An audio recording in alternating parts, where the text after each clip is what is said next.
Assalamualaikum warahmatullahi wabarakatuh. Selamat berjumpa pada materi mata kuliah Hukum Dagang pertemuan pertama. Di sini Ibu akan menjelaskan secara garis besarnya saja. Selanjutnya kalian bisa membaca di dalam deskripsi materinya. Pertemuan pertama akan membahas tentang latar belakang hukum dagang. Asal-usul hukum dagang. Menurut Faridah Hasim, bahwa hukum dagang timbul karena adanya kaum pedagang. Hukum dagang adalah hukum perdata khusus bagi kaum pedagang. Di dalam pasal 2 KUHD mengatakan bahwa pedagang adalah mereka yang melakukan perbuatan perniagaan sebagai pekerjaannya sehari-hari. Yang dimaksud dengan perniagaan menurut pasal 3 adalah perbuatan pembelian barang-barang untuk dijual lagi.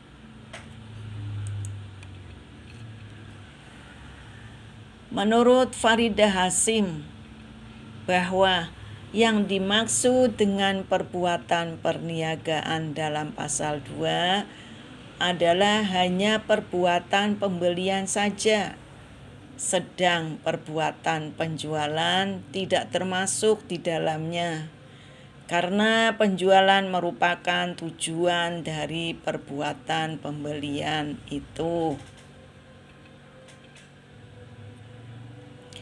Selanjutnya, Faridah menyatakan bahwa pengertian barang dalam pasal 3 Kitab Undang-Undang Hukum Dagang adalah barang bergerak, tidak termasuk barang tetap.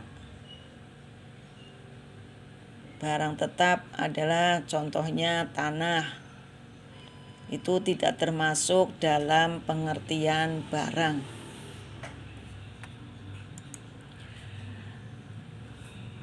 Hukum dagang merupakan hukum yang mengatur tingkah laku manusia yang turut melakukan perdagangan untuk memperoleh keuntungan, atau hukum yang mengatur hubungan hukum antara manusia dan badan-badan hukum satu sama lainnya dalam lapangan perdagangan.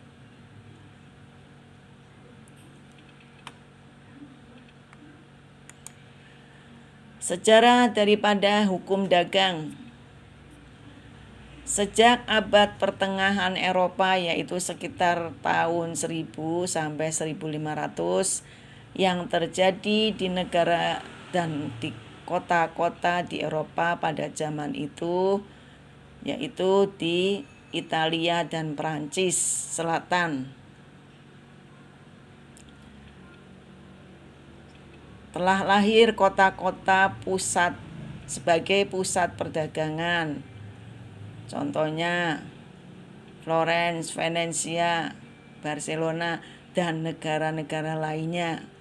Tetapi pada saat itu hukum Romawi, yaitu Corpus Juris Civilis, tidak dapat menyelesaikan perkara-perkara dalam perdagangan. Maka dibuatlah hukum baru di samping hukum Romawi yang berdiri sendiri pada abad ke-16 yang disebut hukum pedagang Kopmanreh.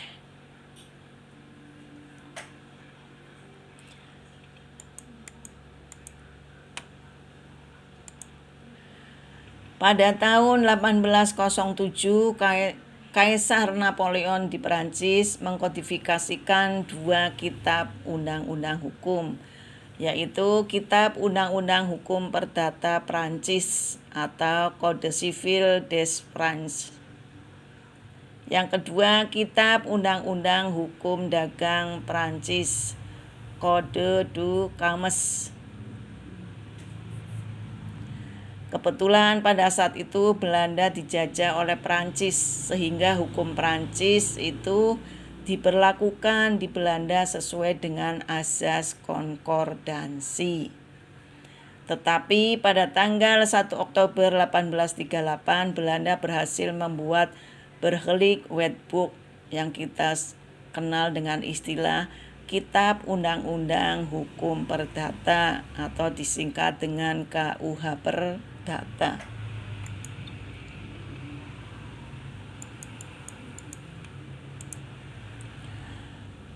Berlakunya hukum dagang di Indonesia yaitu pada tahun 1838. Dasar hukumnya adalah pasal 2 Aturan Peralihan Undang-Undang Dasar 1945. Asas daripada hukum dagang yaitu asas lex specialis derogat lex generalis.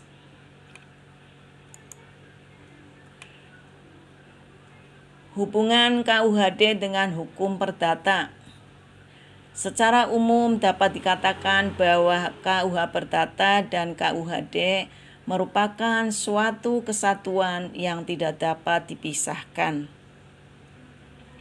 KUH Perdata merupakan hukum perdata umum, sedangkan KUHD merupakan hukum perdata khusus.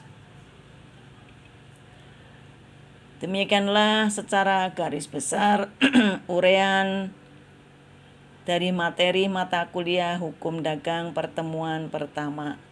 Terima kasih. Wassalamualaikum warahmatullahi wabarakatuh.